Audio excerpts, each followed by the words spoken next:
Texas Tech does not have to worry about running afoul of the Big 12 or the NCAA anymore. Brendan Sorsby is taking his talents to the pros. Good afternoon. Thank you for joining us. The embattled Texas Tech gunslinger is going to the NFL. He is giving up on his senior year and will go to the supplemental draft next week. After a month and a half of legal wrangling and treatment for his gambling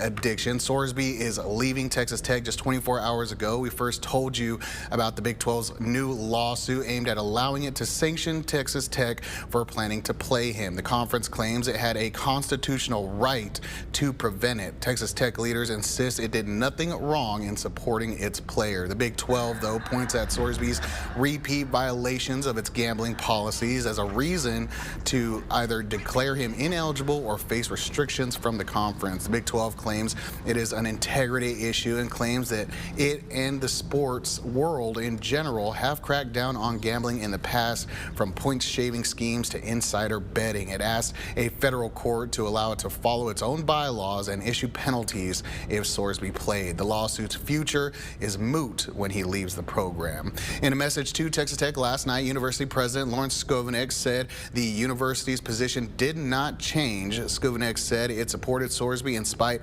of very different perspectives and opinions, and it is providing the same resources that it has been throughout his transition out of the program. Regents Chairman Cody Campbell said Tech will not ask him to return any of his NIL money. He said the decision was made with Brendan and his family and is, quote, purely an output of practical analysis of the situation. He also insisted Texas Tech did nothing wrong, claiming it broke no rules or laws and crossed no ethical lines.